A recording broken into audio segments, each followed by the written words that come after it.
Mes į pastato vidų neėjom ir ten ne vieša vieta. Ten ne vieša vieta. Ten yra privati valda, privatus gyvenimas ir ne vieša vieta. Mes užtikrinom viešąją tvarką iš išorės. Kada antstolė paskelbė, kad prašau perduoti vaiką motinai, tada įsiveržė seneliai, kurie pradėjo šaukti, plėšytis, draskytis. Aišku, nežinau, ar jie tuo metu galvojo apie vaiką, man kaip tėvui tai buvo šokas. Aš jau nekalbu kaip pareigūnui šokas, man kaip tėvui šokas. Nes aš dar tokio siaubingo įvykio nesu matęs, kaip artimieji elgėsi su vaiku. Aš pasakiau, kad dabar mergaitė, vaiko teisų atstovai, kad dabar mergaitė turi būti perduota mamai. Ir tada seneliai kartu su Skučienė įėjo į vidų, mama ėmė mergaitę. Ir tada automatiškai puolė seneliai ir seneliai pradėjo klykti, Skučienė iš paskos, mergaitė įsigando, gavosi triukšmas baisuliai. Šiaip mes žmonės esame suaugę, aš jau dirbu šitą darbą 20 metų, bet patikėkit manim, man irgi nebuvo ten jauku ar smagu, ar nebuvo baimė. Nes šitokia situacija yra nenormali ir šitaip negali būti. Ir jeigu žmonės dedikuoja, kad mes mylime vaiką, mes darome viską, šitaip negali suaugę žmonės daryti su vaiku. Tiesiog reikėtų galbūt pasakyti, kad vyksta labai meistriškas manipuliavimas sistema, manipuliavimas spragomis, manipuliavimas viešąją nuomonę. Ir tai daro tik tais tiesiog ekspertinės žinias turintys žmonės. Jokių negali būti nei diskusijų, nei abejonių, nei spaudimo, nei minios diktato, nei politikų diktato. Teismų sprendimus privalu vykdyti, nes priešingų atveju mes nežinau, kur atsidursime. Mūsų studijoje vaiko teisės apsaugos kontrolierė Edita Žiobienė, labą vakarą, ir psichologas Robertas Povilaitis. Sveiki gyvi. Labas vakaras. Taigi, ponia Povilaitė, pirmiausia, turbūt reiktų jūsų bendro komentaro apie tai, ką matėme šiandien, apie tą įrašą. Kaip jūs vertinate tai, kas įvyko? Na, penktadienio įvykis tai toks iš tiesų yra dramatiškas, sukrėtė žmonės ir tik tai sukrėtė skirtingai, nes vieni matė ten smurtaujančią mamą, kiti matė senelius, kurie užvirtė ten ant vaiko, spaudžia ir plėšia ir taip toliau. Tačiau galima sakyti, kad iš tiesų tas procesas tikrai stokoja tam tikro profesionalumo, nes iš tiesų konfliktas buvo užprogramuotas. Ir tikrai žinom, kad priešinsis sprendimo vykdymui ir kad reikia pasiruošti, ar ne, sumažinti tas priežastis, ar sumažinti, išvengti tų priežasčių. Tai tik tai dėl suderintų ir kryptingų tarpžinybinių veiksmų stokos situacija komplikavosi. Bet tai, kas vyko penktadienį, tai čia yra tik tai viena iš situacijų. Iš tiesų labai daug vyko, kas iki penktadienio. Ir jeigu mes penktadienį kreipiam dėmesį į jėgos naudojimą, dabar ten aiškinamasi, kas... Fizinis smurtas, sakykime. Taip, ir iš tiesų aiškinamasi, kas ten tą smurtą naudojo, nes ne taip jau viskas yra aišku, kas pradėjo, kas ten prisijungė ir panašiai. Bet pažvelkime į tai, kas vyko iki tol.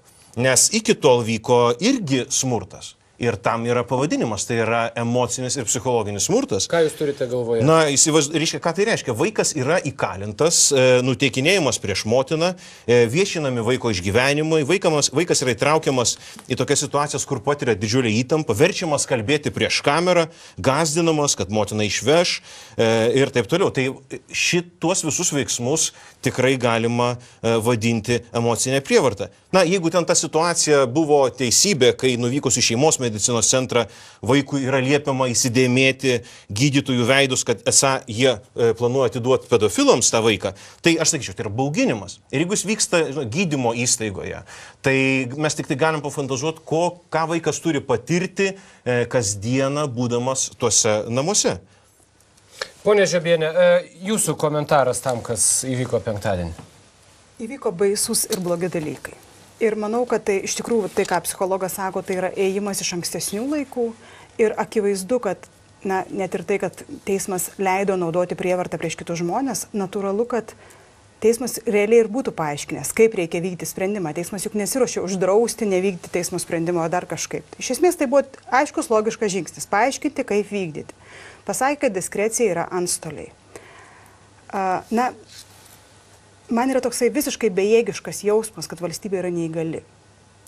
Ir iš tikrųjų, kaip pareigūnė ir kaip pilietė, man yra labai baisu. Vadinasi, bet kokiam ginče institucijos yra nepajėgios įvykdyti teismo sprendimą.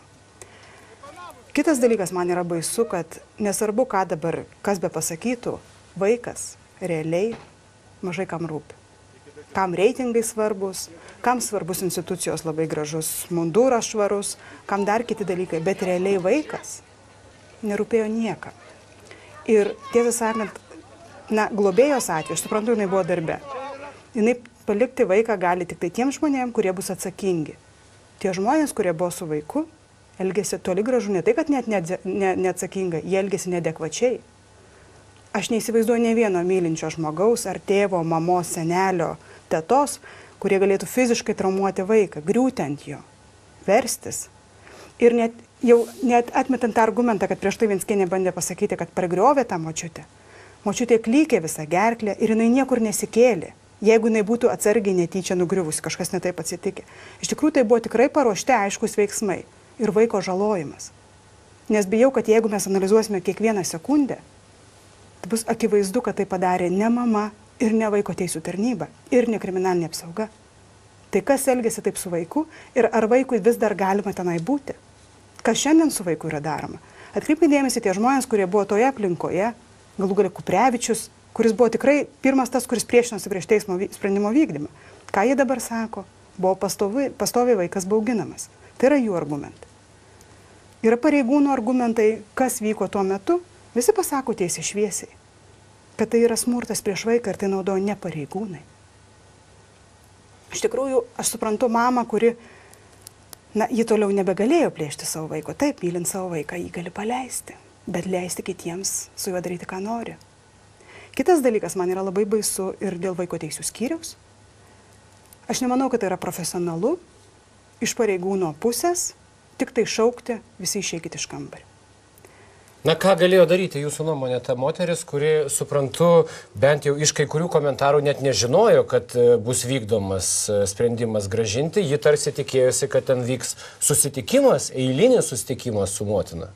Na taip, vaiko teisų skyrius teigia, kad jie iš tikrųjų žinojo, kad tai yra tik tai bendravimo susitikimas, kad tai nebus vykdymas. Antstolė, kitaip tariant, nepadarė darbo iki galo.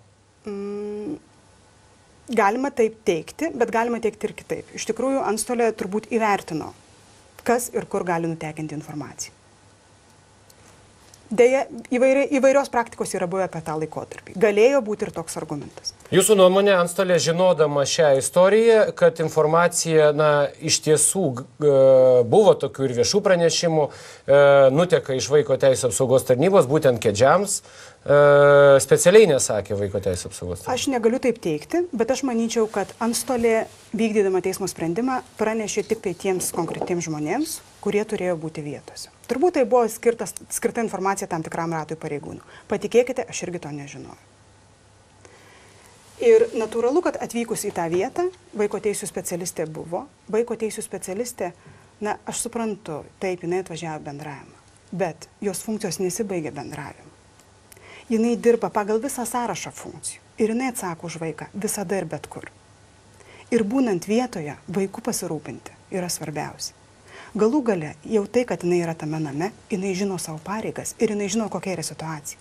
Jeigu antstolė atvyko ir pasakė, kad reikia vykdyti sprendimą, ir jeigu ji pati nesugeba, galbūt ji galėtų susisiekti su savo vadovybė.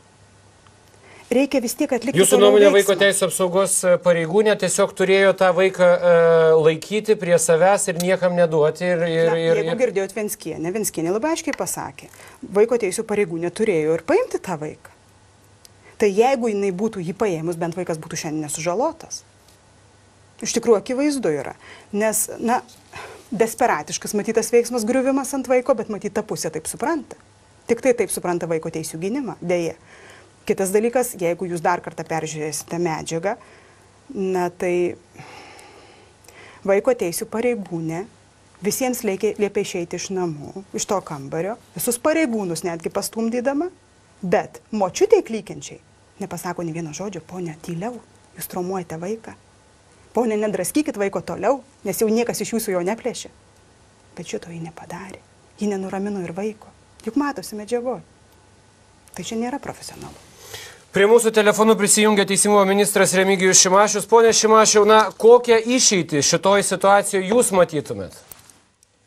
Labas vakaras. Pirmiausia, visiems iš tikrųjų tai, ką teko matyti, kas vyko penktadienį, tai atrodė ganėtinai apgailėtinai, o išeitis, manau, iš tos situacijos yra viena. Tai yra ginčas, kurį vertina labai skirtingai įvairios šalis.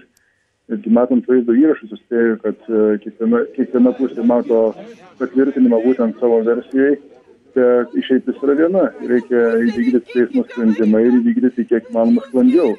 Ir aš esu įsitikinęs, kad norint, tai iš tikrųjų galima vaiko ateitį planuoti taip, kad vaikas matytųsi ir su savo teta, ir su savo močiute, bet atimti į vaiką iš mamos, o šiandien vaikas, ko gero, galima teisiškai sakyti, kad jisai yra užgrobtas, arba beveik galima taip sakyti, nes vienintelis dalykas, kuris taip neleistų veikti, yra tik tai gana keistas vaiko teisų apsaugos tarnybų paliktas globos teisės, kiek aš žinau, dar ponė Vinskienė, paisant teismo sprendimo.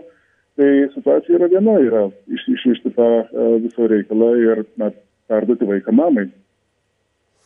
Na, ponė Šimašiau, tai, ką jūs matėte vaizdo įrašuose, koks būtų jūsų vertinimas dėl tos situacijos?